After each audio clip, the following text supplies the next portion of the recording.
চোখ রাখবো সিউড়ির খবরে। সিউড়ির মিনিস্টেল গ্রামে সকাল থেকেই পুলিশের রুট মার্চ। জনশূন্য গ্রাম বাবু আনসারিদের আগ্নেয়াস্ত্র দিয়েছিল বিধায়ক বিকাশ রায়চৌধুরী। বিস্ফোরক অভিযোগ বিজেপি কর্মী ইয়াসিন আনসারির।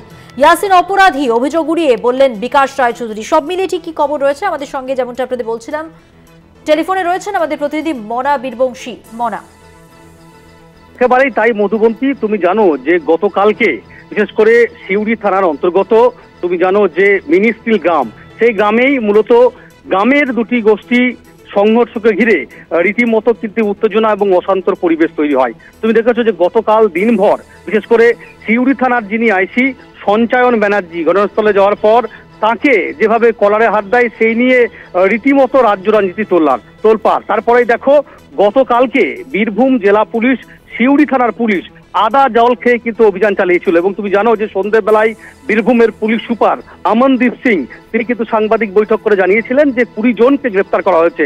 এদের মধ্যে 13 জন মহিলা এবং 7 জন কিন্তু পুরুষ। সেখানে আগ্নেয়াস্ত্র উদ্ধার হয়েছে এবং কার্তুজও উদ্ধার হয়েছে। দেখো তারপরে এদিন অর্থাৎ তুমি বুঝতেই পারছো যে ঘটনার পরের দিন বুধবার সকালবেলায় আমরা কিন্তু পৌঁছে গেছিলাম সেই মিনিস্ট্রিল গ্রাম। তুমি জানো যে গতকালকেই এই গ্রামে রীতিমতো বলা যেতে পারে যে পুলিশ যখন একজনকে অর্থাৎ আমির হোসেনকে গ্রেপ্তার করেছে, তাকে তুলে আনার সময় যেভাবে কলার ধরেছিল, ধস্তাধস্তি হয়েছিল, লাঠিচার্জ হয়েছিল, সেই ঘটনার পরের দিন আজকে সকাল থেকেই কার্যত বলা যেতে পারে কার্যত পুরুষ শূন্য গ্রাম। যেদিকেই দু চোখ যাচ্ছে শুধুমাত্র খাঁখা করছে শ্মশানের একটা চিত্র, সেই চিত্র উঠে আসছে। পুলিশের নজরদারি কিন্তু চলছে, পুলিশের টহলদারি চলছে। পুলিশ এই মুহূর্তে দাঁড়িয়ে প্রতিটি বাড়ি বাড়ি যাচ্ছে, তল্লাশি অভিযান চালাচ্ছে। বিশেষ করে তুমি জানো যে এই ঘটনায় যারা আরো যুক্ত রয়েছে তারা কোথায় রয়েছে, কোথাও লুকিয়ে রয়েছে কিনা, পরবর্তী পর্যায়ে কোনো রকম অপ্রীতিকর ঘটনা যেভাবে গতকাল ঘটনা হয়েছে, অশান্তির পরিবেশ তৈরি হয়েছে। কারণ তুমি জানো যে গতকালকে সেখানে আগ্নেয়াস্ত্র উদ্ধার হয়েছে।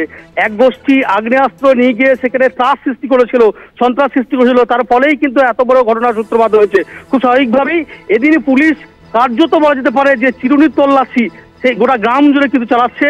পুলিশ টহল দিচ্ছে, মোতায়েন রয়েছে যাতে কোনো রকম অপ্রীতিকর ঘটনা না ঘটে। তবে অবশ্যই দেখো একদিকে যেমন অবশ্যই বাবু আনসারির গোষ্ঠী যেমন রয়েছে, অন্যদিকে তুমি জানো যে ইয়াসিন আনসারি যে একটি গোপন ডেরা থেকে সে কিন্তু ঝাড়খণ্ডে রয়েছে, সেখান থেকে ভিডিও বার্তায় সে মেসেজ দিয়েছে যে তাকে এবং তার যে লোকজনকে ফাঁসানোর একটা চক্রান্ত করা হচ্ছে, এমনটাই কিন্তু আপাতত তোমাকে ধন্যবাদ মনা। পরবর্তী সময়ে তোমার কাছ থেকে আরো বিস্তারিত আপডেট নেব।